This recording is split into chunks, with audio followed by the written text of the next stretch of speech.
I'm back with a tutorial video for you today. This tutorial is about forces. How to force a card. Now I'm not going to teach you every force I know, because that would ruin some of my later videos. Not that I ever force cards on you, they're always free choices, of course. But I'm going to teach you a couple of them, and you can just play around with them, impress your friends, whatever.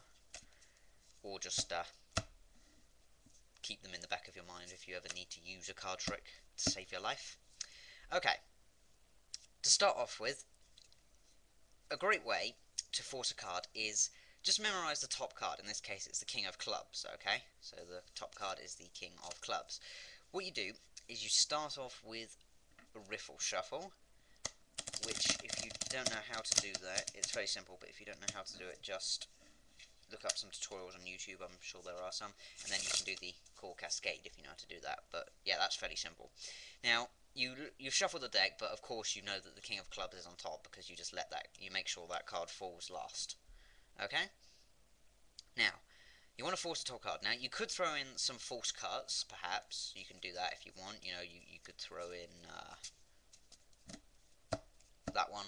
That's pretty good. You can even do a really simple false cut, which is that, which is fairly simple. As long as you do it fast, no one will notice. Anyway, you know you want to force the King of Clubs on them. You can do the classic force, which is basically this. You've cut the deck, right? So the King of Clubs is on top, and you just swing cut the cards, or cut them however you want, okay? And so you know the King of Clubs is right there, and you put the other half on top, and you catch a break. I'm going to make it bigger just for demonstration, so you'd obviously have it smaller, but that's what you're going to have, a pinky break. And all you do is you say you're gonna riffle through the cards, okay, just like that, and that's what you do. And then you tell the spectator to tell you where to stop. So they say stop here, you cut to the break immediately. Okay, so don't do it slowly, otherwise they'll notice you're not cutting to the point that they say. But as soon as they say stop, just cut to the break, and you forced that card on them. So you say this will be your card, and you force the King of Clubs on them. And there's a great things you can do with that. Now that you've forced a card, you can predict what it was. You can do some mental concentration and pretend you've found their card, where in fact you've just forced it on them. Or you can use it if you're like, cause say you might want to do a trick that involves controlling it to the bottom or to the top or wherever in the deck. You might be worried that you might lose the card, so you could always force a card on them, and if you lose it, you can just look through the deck and find it and say you're going to try and work out what it is or whatever. So it's always a good backup to have. That's the classic force. It's probably well, it's not too hard to pull off when you get used to it, but it can be tricky to pull off if you're slow at it, because if they say stop and you're like this and you go, alright, that was about here, wasn't it? They're going to be like, no. So you have to do it really quickly.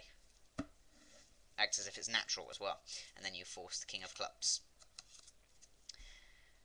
Another great force, well, it's not exactly a force. I'll show you another.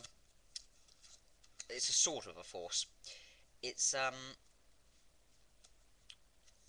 fair. It's not actually. This is actually a good way to keep a card in a certain position. You show them the King of Clubs, okay? What we're gonna do is with the King of Clubs, we're just gonna slide it out and put it about in the middle of the deck, okay? And that's still on the bottom. Basically, all I did there was the glide. You just glide the card back a bit, and then you pull out the second card, and so that's not really a force, but I thought I'd throw that in for you. Anyway, on to the next force. Really simple force. You shuffle the deck, whatever, and just make sure you memorize the top card, if you know what it is, the Four of Hearts, and just cut the deck, okay? So ask the spectator, if you can even ask the spectator to say, cut the deck any way you like. So they cut it here. You say, right, and we'll just mark the spot that you cut to, okay? Just like that. In fact, we'll put it there so we don't forget it, okay? Now, have you ever heard of voodoo? Well, it's not exactly, it's sort of voodoo, because voodoo use predictions as well. You know, it's sort of, they do a lot of spells and everything, but voodoo does do some psychic predictions. And I've been working on that, so let's just get back to the card that you cut to, okay, if you want to remember, and you see that I've forced the Four of Hearts on you. Fairly simple trick. All you do for that one, fairly simple force, is you just tell them, cut the deck, and then mark the spot where you cut it. Now that's the top part of the deck, okay, so you've memorised the Four of Hearts, which you know is there, and you say mark the spot where they cut to. Now, at the moment, they're going to think that that's the spot they cut to, or this bit is the spot they cut to, or you know what I mean. They're going to think, I don't know, it's here or something. They're not. They're just, you think you've marked the cut. Then you distract them with talking about voodoo or predictions or mental powers or whatever you want. Create your own patter for that. And then you just say, let's get back to the spot where you cut to. And by the time you've gone through all your mental patter and your magical powers and everything, they've usually forgotten which pile was which, so they don't know that this was the top card. It's now the Four of Hearts. It's now the Ace of Spades, sorry. Okay? That's a really simple force. You can use that. It's a great force because it's just so simple as well. The simplest forces are some of the best. But yeah, I think that's about it for now. Thanks for watching, and if you want to subscribe, that would mean a lot to me. It would touch me greatly, or something like that, yeah.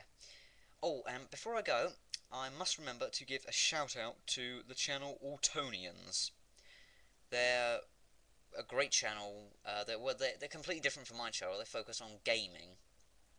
I focus on magic, obviously, but they focus on gaming, which I'm interested in as well. So if you could go check out their channel and just, you know, subscribe to them, or at least like a few of their videos for me, that would be great. The owner of the channel's got good music on his videos at the moment. He's done some Terraria uploads and a Minecraft upload, so he's going to get his mic as well soon, so then he'll be able to talk in his videos. So, yeah, thanks for watching, and goodbye.